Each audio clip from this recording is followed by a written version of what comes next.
Okay, I have to get this off my chest. I really do.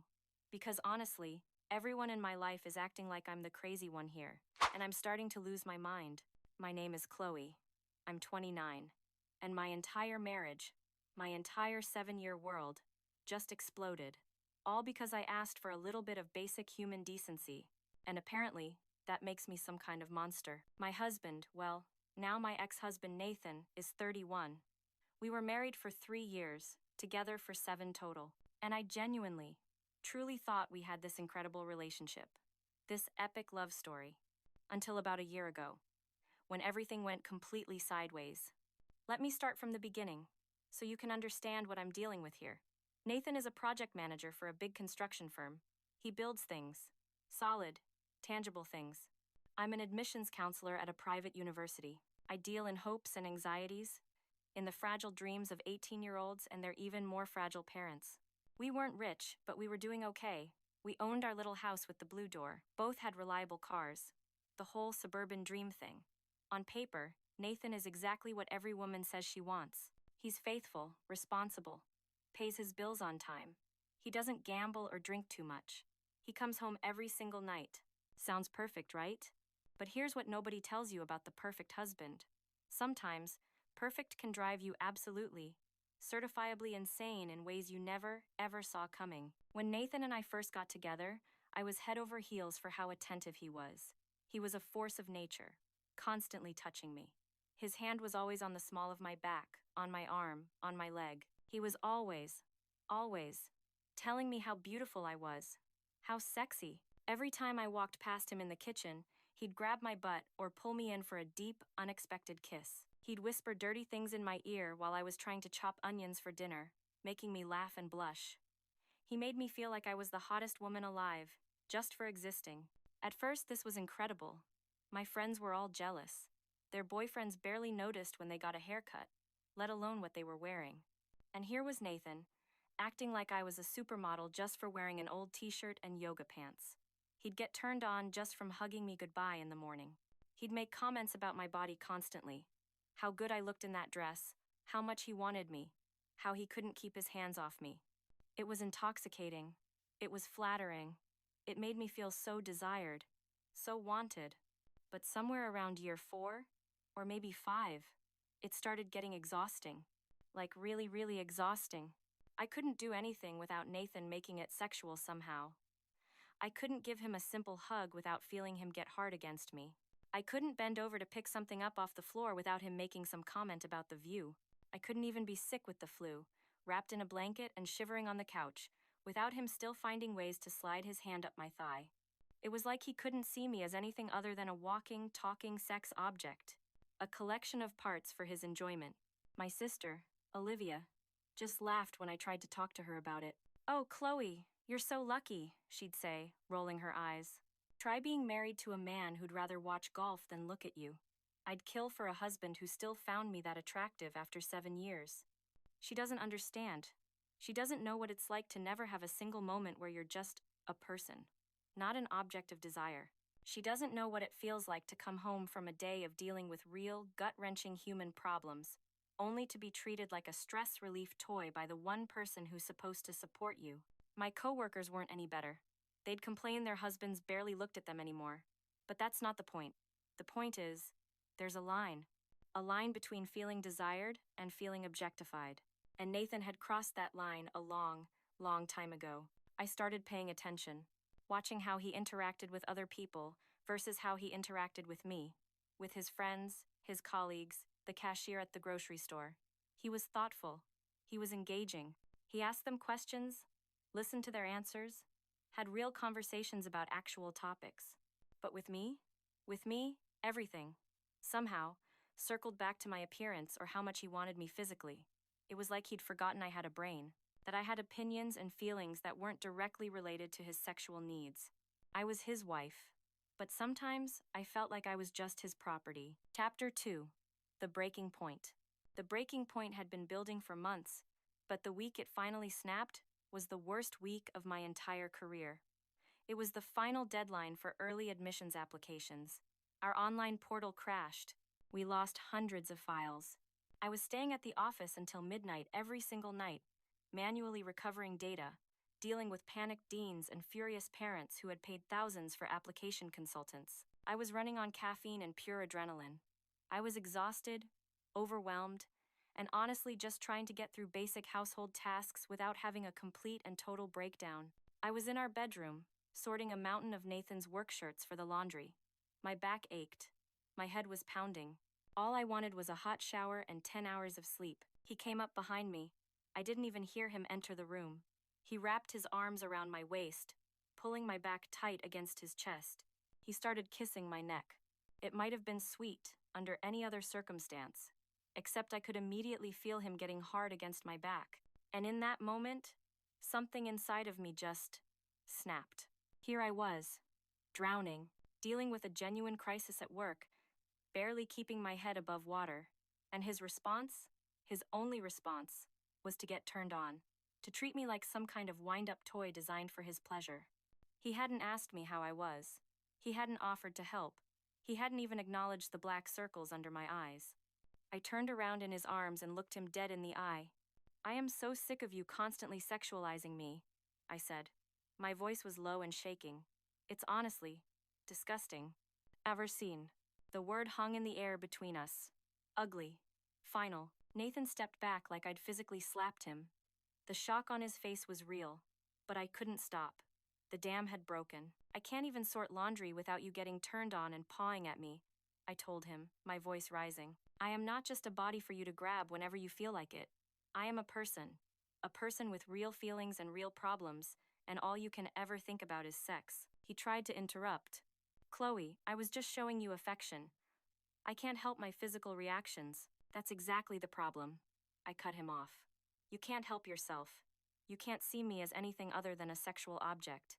Do you realize you haven't asked me about my day once this entire week? Not once. You haven't asked how I'm handling this nightmare at work, or if there's anything you can do to help. But you sure as hell haven't missed a single opportunity to grab my ass or make some comment about how hot I look in my work clothes." He looked so confused, so hurt. He tried to explain that his attraction to me was natural, that he thought I liked the attention. But I was way past caring about his feelings at that point. I had been swallowing my own for years. "There is a difference between love and objectification," I told him, my voice cold as ice. "Love means seeing me as a complete person, not just a body that exists for your pleasure. Love means respecting my boundaries. It means understanding that I don't exist to turn you on every 5 damn minutes." I could see him getting defensive, his jaw tightening, but I didn't care. "From now on, I need you to control yourself," I continued, laying down the law. "No more grabbing my butt when I'm trying to load the dishwasher. No more sexual comments when I'm just trying to exist in my own home. No more getting aroused every time we hug like you're some kind of teenager. I need you to start seeing me as a person. And that means keeping your hands and your inappropriate reactions to yourself." He just stood there, processing what I'd said for what felt like an entire lifetime. Finally, he nodded slowly. His eyes were dark, unreadable. "Okay," he said. His voice was quiet. "I'll try to be more aware of how my behavior affects you. I never meant to make you feel objectified. I'll work on it, on controlling myself." That night, he slept on the couch. He said he wanted to give me space to process everything. I thought it was sweet. I thought it was a sign that he was finally, taking my concerns seriously. I fell asleep that night feeling vindicated. I felt proud of myself for finally standing up and demanding the respect I deserved as a human being. I thought we'd had a breakthrough. I had no idea I had just detonated a bomb in the middle of our lives. The next morning, something was off. Deeply, fundamentally off. Nathan was polite, but he was distant. It was a cold, quiet distance I had never experienced from him before. He made his own coffee instead of making me a cup like he usually did. He said, "Goodbye, have a good day," before leaving for work. But he didn't kiss me. He didn't hug me. He didn't even really look at me directly. I told myself he was just processing, that he needed time to adjust to the new boundaries I had set. But days turned into weeks, and this new behavior, it became our normal. He stopped complimenting me entirely. Not just the sexual comments, but everything. He stopped saying my hair looked nice. He stopped saying he liked my dress. He stopped initiating any kind of physical contact. Not just the groping, but the innocent things too. The quick goodbye kisses, the casual hugs, the hand on my knee while we watched TV. He stopped making flirty jokes. He stopped trying to make me laugh. He basically stopped showing any sign whatsoever that he found me attractive or desirable at all. At first, I told myself this was exactly what I'd asked for. This was respect. This was space. But it started to feel weird and cold. So cold. Our house, which used to be filled with his loud laughter and constant affection, was now filled with a tense, brittle silence. I tried to talk to him about it one night, about finding some kind of middle ground between his old behavior and this new emotional abyss. He just looked at me with that same unreadable expression. "I'm just being careful not to cross any lines," he said, his tone perfectly even. "I don't want to make you uncomfortable. I'm trying to respect your boundaries. Like you asked me to." There was something in his voice that felt deliberately obtuse, like he was missing the point on purpose. And a strange, ugly feeling began to grow in my chest. I started to miss it, some of it, not the constant pawing, not the inappropriate comments when I was stressed, but the feeling of being desired, the feeling of being appreciated. I missed feeling like the most beautiful woman in the world to him, even if it had sometimes felt overwhelming. But every time I tried to explain this subtle distinction to him, he would act confused. He'd weaponize my own words against me. "I thought you said my physical attraction to you was disgusting," he said flatly when I complained about the lack of affection. "I thought you wanted me to see you as a person instead of a sexual object," he'd say. "I'm just trying to do what you asked for." It was infuriating. It was maddening. Because he was, technically, doing exactly what I had demanded. But he was completely willfully ignoring the spirit of what I'd been trying to communicate. And the worst part? The part that kept me awake at night? He seemed perfectly fine with this new arrangement. He wasn't fighting to win me back. He wasn't trying to find new non-physical ways to show me love. He just accepted the new rules and moved on, like it didn't matter to him. Like he didn't actually care whether we had physical intimacy or an emotional connection. It made me feel like maybe I hadn't been as important to him as I'd thought. Maybe it was never about me at all. Maybe it was just about the outlet I provided. Our conversations became purely practical. "Did you pay the electric bill? What time will you be home tonight? Can you pick up milk on your way back from work?" We were roommates. Two people who happened to share a mortgage and a last name. And Nathan seemed completely, utterly content with that dynamic. Meanwhile, I was starting to feel invisible, unimportant, which was somehow, impossibly, worse than feeling over-sexualized. 3 months into this Cold War, I was lonelier and felt more unwanted than I had ever felt in our entire relationship. The irony was suffocating. I had complained about too much attention, and now I had absolutely none. But I told myself this was still better. Better than being constantly objectified. Even though, most days, it definitely didn't feel better at all. Around the 5-month mark of this weird, silent standoff, Nathan told me he was going on a business trip. A week-long conference in Portland. Usually, trips like this involved a constant stream of communication. Texts throughout the day, phone calls before bed, both of us missing each other, looking forward to reconnecting when he got back. But this time, it felt completely different. Nathan seemed almost relieved to be going, and if I'm being brutally honest with myself, I was kind of relieved too. That should have been a huge, flashing, neon red flag. The week he was gone passed in a strange, quiet blur. I barely heard from him. Just a few basic, logistical texts. Landed safely. Hotel is fine. Meeting went well. There were no missing you messages. No complaints about being apart. No countdown to coming home. It was like he was just living his life, and I wasn't in it. And I was doing the same thing. For the first time in 7 years, we were both completely, totally fine being separated. When he came back from Portland, something fundamental had changed. He wasn't cold or angry anymore. He was just distant. There was a distance in his eyes that hadn't been there before. A finality. He unpacked his suitcase methodically. He answered my questions about the trip politely. He went to bed early, claiming he was exhausted from the travel. The next day was a Saturday. He disappeared for most of the afternoon, saying he had errands to run. That evening, he asked if we could talk. My stomach immediately dropped. I could tell from his tone that this wasn't going to be a casual conversation. We sat across from each other at our kitchen table, the same table where we'd shared hundreds of meals, made plans, celebrated birthdays, He had this serious, solemn expression that made me want to run away and hide somewhere. I did a lot of thinking while I was in Portland, he started. His voice was calm, measured. I felt my defenses go up before he even finished the sentence. About us, he continued, looking right at me. About our relationship, about what we both want, and what we both need from each other. He paused, like he was choosing his next words very, very carefully. Chloe, I don't think we're compatible anymore. The words felt like a physical blow, like he'd punched me in the chest. I struggled to breathe. What do you mean we're not compatible? I asked, my voice thin and reedy. We've been together for 7 years. We've always been compatible. Even as I said it, I knew how desperate and weak it sounded. Nathan just shook his head slowly. We were compatible, he said. But somewhere along the way, we stopped wanting the same things from this relationship. I want to be with someone who appreciates how I show love, instead of finding it disgusting. I want to be with someone who makes me feel desired, instead of making me feel like a creep for being attracted to my own wife. I started to interrupt, to explain that I didn't mean it the way it had come out, that I was just stressed. But he held up a hand to stop me. Let me finish, he said. And there was something in his voice, a quiet authority that made me shut my mouth completely. This week in Portland, he went on, I went to a conference mixer one evening. There was a woman there, a sales rep from another company, and she was flirting with me. My blood ran cold. Nothing happened, he added quickly, seeing the look on my face.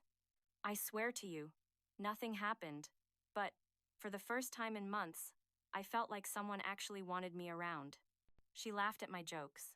She seemed genuinely interested in what I had to say about my work. She made me feel attractive, and fun, and worth talking to. X, so you're leaving me for some random girl you met at a conference? I snapped, the words tasting like acid. He shook his head again. I'm not leaving you for her, he said, his voice still quiet, but now with an edge of steel. I'm leaving because being around her for one evening made me realize how absolutely, crushingly miserable I've been for the past 6 months. I'm leaving because I remembered what it feels like to be appreciated instead of just tolerated. I'm leaving, Chloe, because I want to be with someone who actually wants to be with me.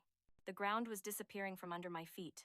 I do want to be with you, I said, but it sounded hollow, even to my own ears. I needed you to respect some basic boundaries. I needed you to see me as more than just a... But that's the thing, he said. And for the first time, he sounded angry. Truly angry. I never saw you as just a sex object. I saw you as the most beautiful, amazing, incredible woman in the world. And I wanted to show you that. Every single day. But you took my love. You took the way I showed my love. And you turned it into something dirty. Something wrong. And now I can't even touch my own wife without feeling like some kind of predator. I wanted to argue. I wanted to list all the times he'd made me uncomfortable. But suddenly, my mind was blank. The bottom line is that we want completely different things now, he continued, his voice softening into sadness again. You want a relationship where physical attraction takes a back seat. I want a relationship where I can express my attraction without being made to feel ashamed of it. Neither of us is wrong. But we're definitely not right for each other anymore. Panic seized me. He was serious. He was completely, deadly serious. We can work on it, I said quickly, leaning forward. We can go to counseling. We can find a compromise that works for both of us. But Nathan was already shaking his head before I finished talking. I'm not interested in working on it anymore, he said, and his voice was quiet, but absolutely final. I'm tired, Chloe. I'm tired of walking on eggshells in my own home. I'm tired of feeling rejected and unwanted by the person who's supposed to love me most. I'm tired of having to suppress who I am just to make you comfortable. Every 6. So that's it? I asked, my voice rising, shrill with desperation. 7 years together? And you're just giving up? Because some girl at a conference flirted with you? He looked at me, and his eyes were filled with a profound, weary sadness. 7 years together? He replied. And you gave up the moment you told me my love for you was disgusting. And that completely shut me up. Because he was right. The next few weeks were a nightmare, a blur of tense conversations, of my heated arguments and his increasing emotional unavailability. I tried everything I could think of to change his mind. I begged. I pleaded. I promised to be more affectionate. I offered to go to counseling. I even suggested we take a big trip, a second honeymoon, to reconnect and start over. But he remained completely, stubbornly unmoved by all of it. "It's too late for that, Chloe," he kept saying, his voice gentle but firm. "You can't take back what you said. You can't undo the past 6 months. And honestly, I don't want to go back. I don't want to go back to wondering if every kiss or every touch is going to be criticized or labeled as inappropriate." I accused him of being unforgiving, inflexible. I told him he was throwing away something good because his ego was bruised by one conversation. I even, in a moment of pure, desperate spite, threatened to tell everyone that he was leaving me for a younger woman he met on a business trip. He actually laughed at that, a short, bitter, humorless laugh. "Go ahead," he said. "Tell them whatever version of events makes you feel better. The people who actually matter will figure out the truth eventually." That response scared me more than anything else. More than his anger, more than his sadness, his indifference. It meant he truly didn't care what I thought anymore. He didn't care about my opinion or my version of what had happened. He was already gone. Within a month, he had filed for divorce. He moved out of our house and into a small apartment downtown. He took only his personal belongings, his clothes, his books, his computer, and left me with everything else. The house, the furniture, the memories. The divorce proceedings were swift and relatively painless. We didn't have kids, and our finances were pretty straightforward. Nathan didn't fight me on anything. He just wanted out, as quickly and cleanly as possible. During this entire process, I kept waiting. I kept expecting him to change his mind, to wake up one morning and realize he was making a huge mistake, to come back, to apologize, to try to work things out. But he never wavered, not even slightly. If anything, he seemed more relaxed as the divorce progressed. Happier, like a massive weight was being lifted off his shoulders with each signed document. The real, devastating blow, the one that shattered what was left of my heart, came about 4 months after he moved out. I was at the grocery store on a Sunday afternoon, and I saw him. He was in the produce section, holding a bag of avocados, and he was with a woman I didn't recognize. She was maybe 26 or 27, pretty, in this natural, effortless way. She was wearing jeans and a simple sweater, her hair in a messy ponytail, and she was looking up at him, laughing at something he said. I hid behind a display of apples, my heart pounding against my ribs so hard I thought it would break through. I watched as Nathan put his arm around her waist, pulling her close. She leaned into him, completely comfortable, completely at ease. It was a gesture so familiar it made my stomach turn. What absolutely destroyed me wasn't just seeing him with someone new. It was seeing him. It was seeing how genuinely happy and relaxed he looked. This was the Nathan I'd fallen in love with 7 years ago.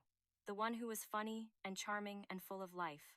I realized with a sickening jolt that somewhere in our marriage, he had stopped being that person around me, and I had been so focused on my own discomfort that I hadn't even noticed.